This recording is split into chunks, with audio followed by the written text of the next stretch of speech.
Okay, so we'll be focusing on loci today, and we'll be taking a particular example from Pickup and Packer book 1, page 41, and question 29. And I'm reading it out now. In the figure, the crank AB, so we have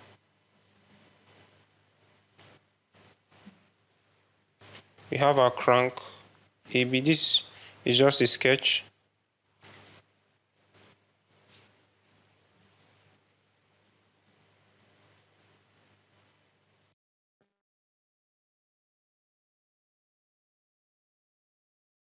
So this is our crank AB. Rotates clockwise about A.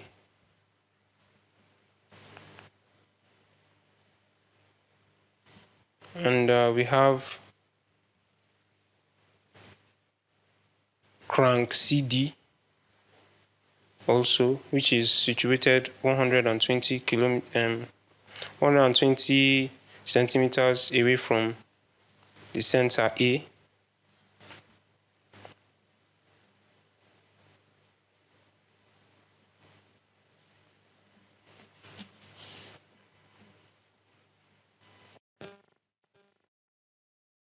This is C, crank CD, right? And then crank CD is rotating anti-clockwise.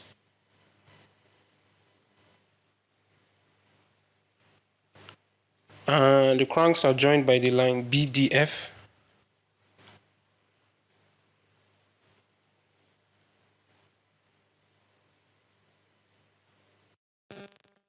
Alright, this doesn't go out the circle. So this is F, D, and we have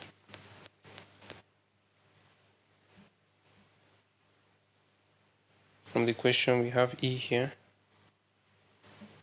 Yeah. Plots to scale of 1 millimeter to 1 centimeter the loci of points E and F. So we are to find the loci of E and F for 1 revolution of AB.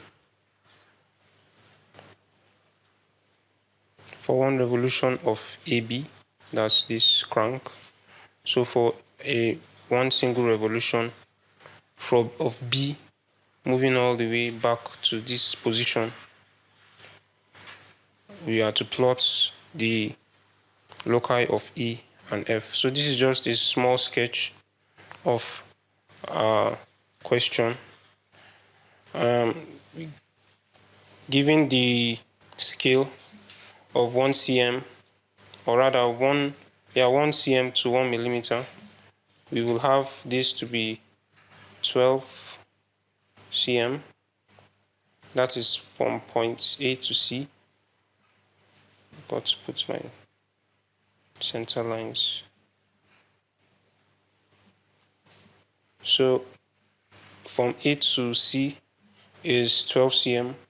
From A to B from the question is 45 cm, but using scale we have 4.5. Then from B to E we have 30, but it's going to be 3 centimeter. And also same goes for DF, which is 3 centimeters, and DC, which is 4.5. So we'll go right to getting this down in scale.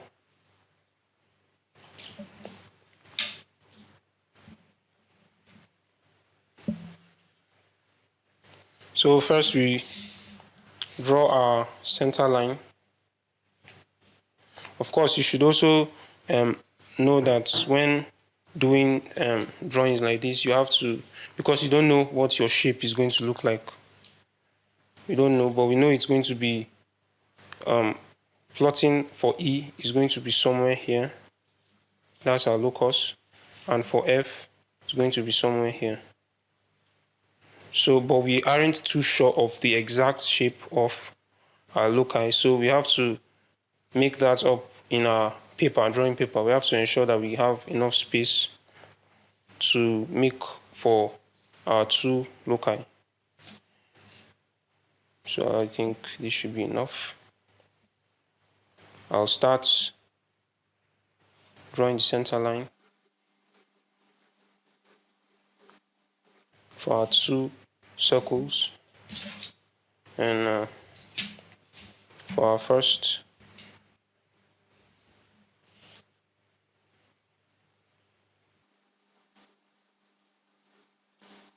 and according to the question, the distance from A, this is A, the distance of A to C is 12 centimeters.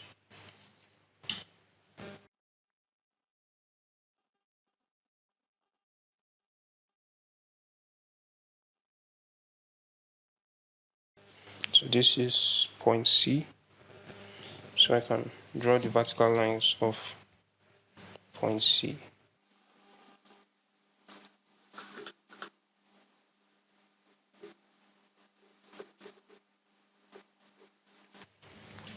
Okay, so the next thing we do is to draw the circle with radius 4.5. With radius 4.5 are shafts.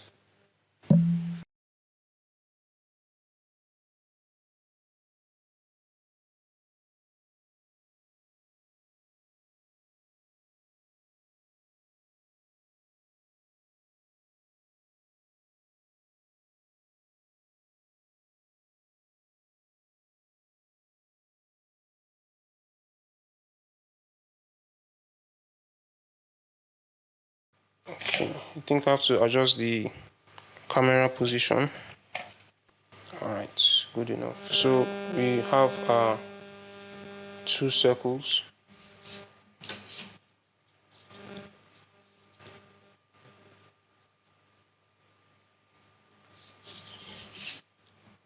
So we should divide our circles into 12 equal parts so that we can get our shafts AB and CD. So we can do this.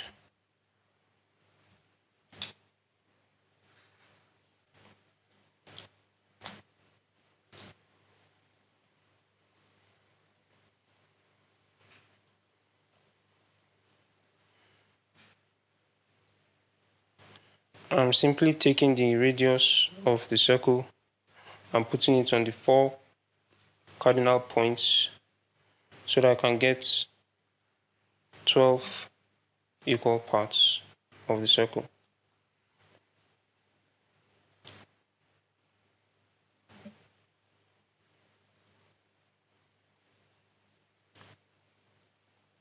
So we do the same for this circle.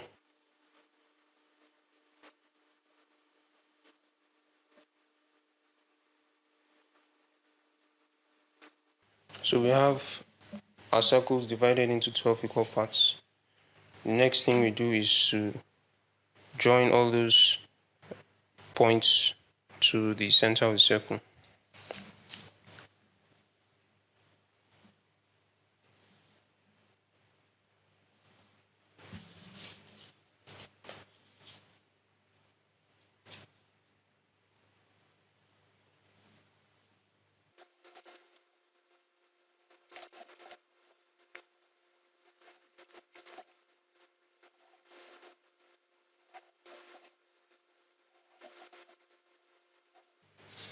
So we have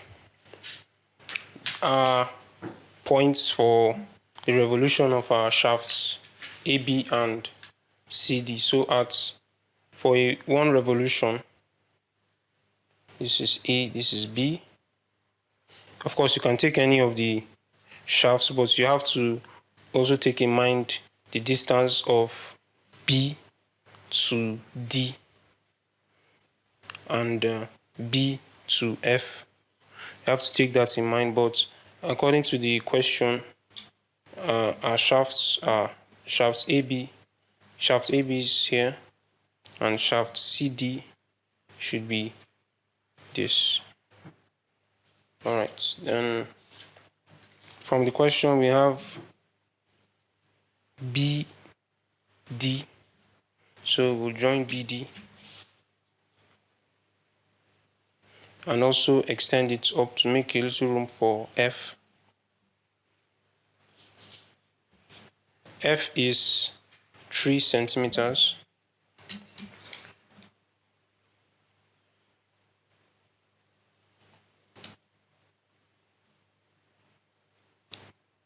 That's here. So we have F, we have D, B, A, and C. All the points that we need for our shaft's rotation. So ideally we are meant to use 2 pencils, one for thickening and one for thin lines, but for clarity's sake we'll be using just one so that we can see our thin lines. So let's take these as our thin lines. These are all thin lines. So you can decide to thicken your shafts now or do that later after you're done with getting out the drawing, but it's advisable to do that after you've done all your drawing. So this is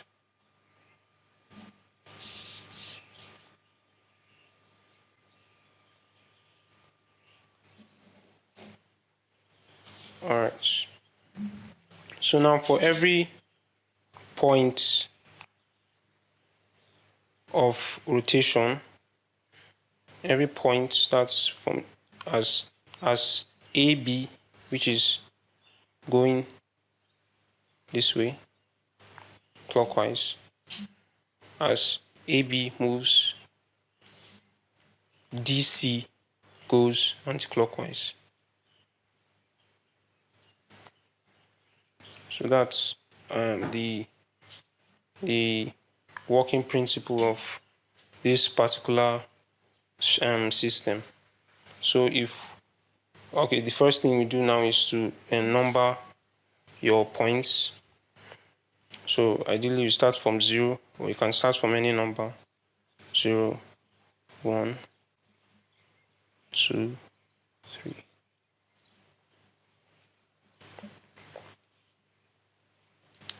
9, 10, 11. And the same thing goes here. 0, 1, 2.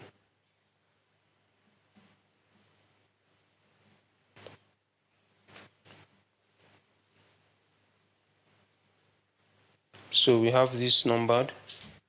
So the movement of this rod and the shafts should be in line with their numbering. Here we can see that 0 is on 0. So that's what you do for others. So join 1 to 1.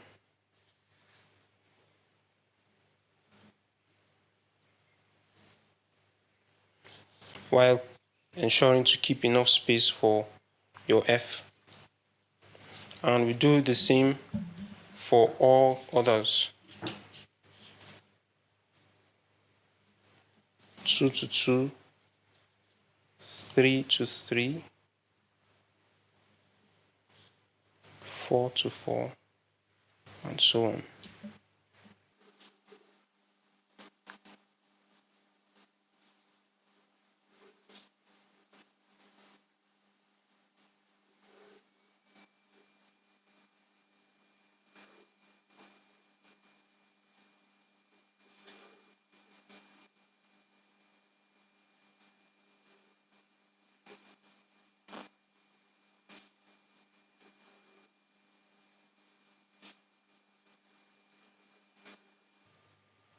Try not to get yourself confused with all the lines. but that's just what it is. And sorry, we forgot to make from the question we have a BE, line BE, and it's also 30 centimeters. Converting it to scale, we have 3 cm, supposed to be at BDE, so at somewhere here.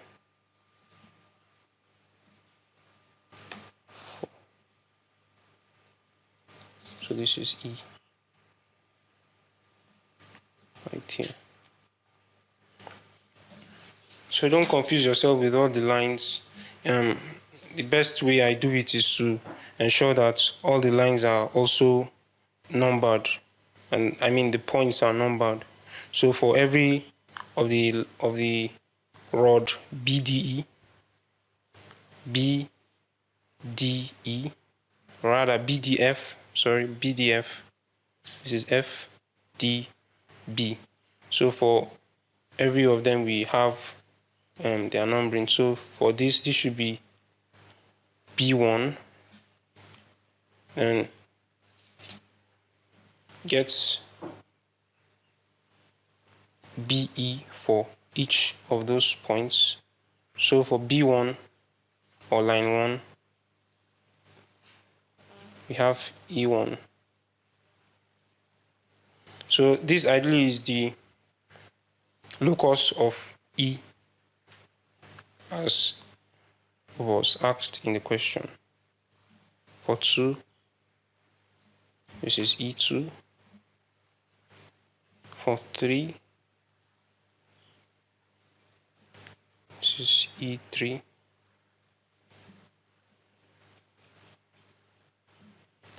For 4, E4, 5, E5, 6, E6, 7, E7, 8, E8, 9, E9, 10, E10, and 11, E11.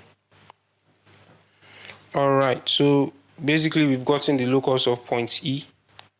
So we'll do the same for point F.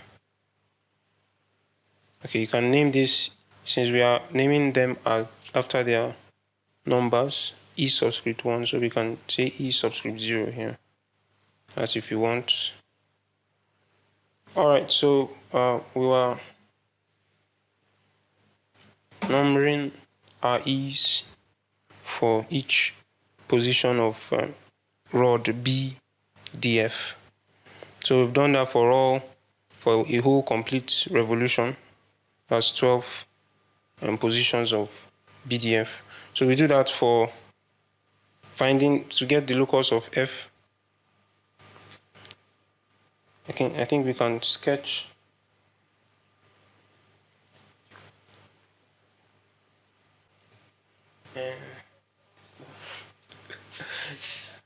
no, not this French.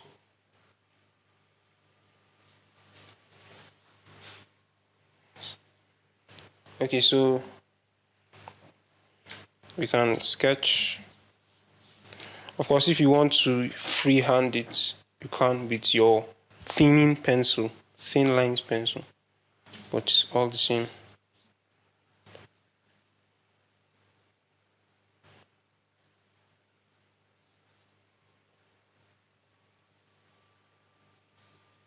Connecting all positions of E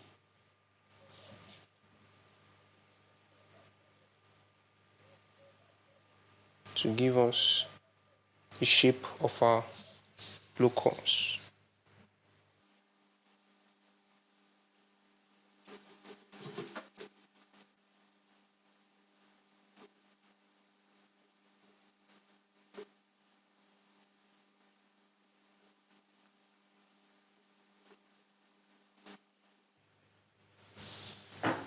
All right. Okay, so let's quickly move on to finding the locus of point F.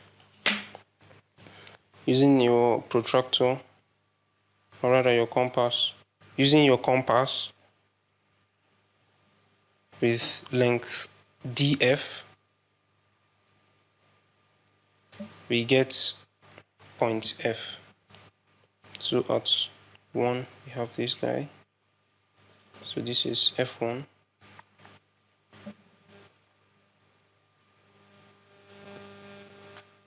F2. No, sorry about that. That is not F2.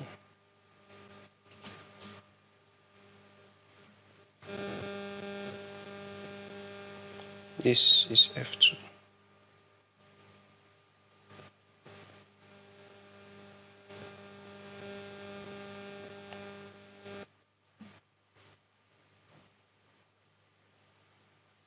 F3.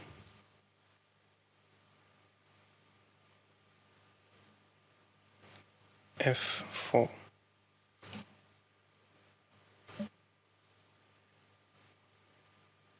F5. We're going to have to extend this line a little on later. Same here, F6. F7.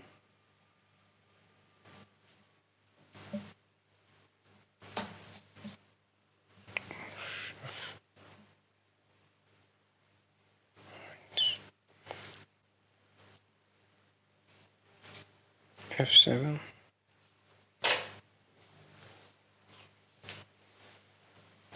F8. F9. F10. And F11. Right? Right here.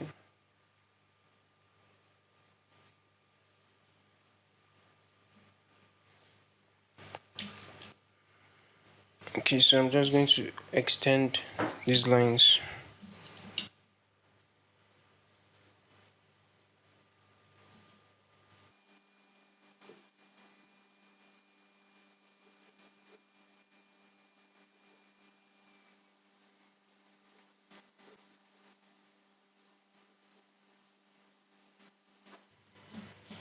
Okay, so good. We've gotten the points of our locus.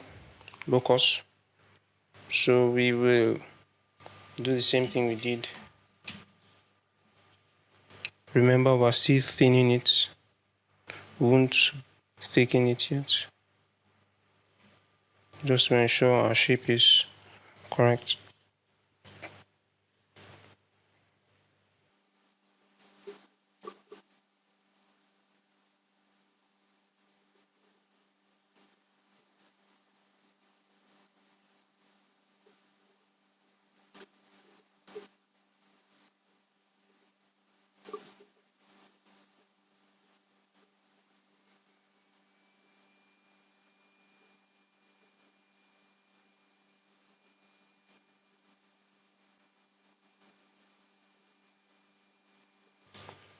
Good. So we have these two shapes as the loci of points E and F. So I think now we can thicken up our work and make it look neat.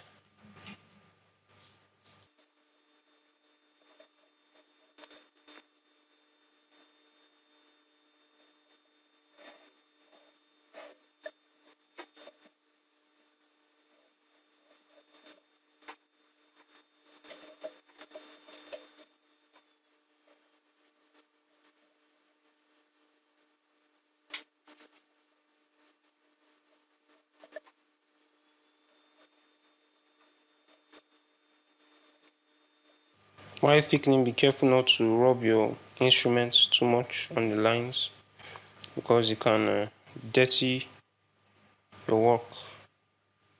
So just be careful while thickening.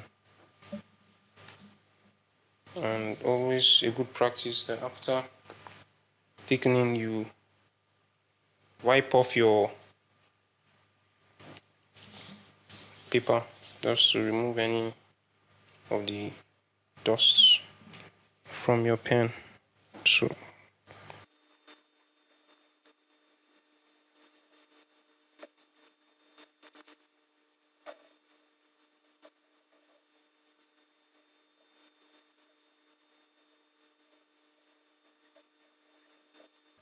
okay, so this is our finished product, the loci of points E and F.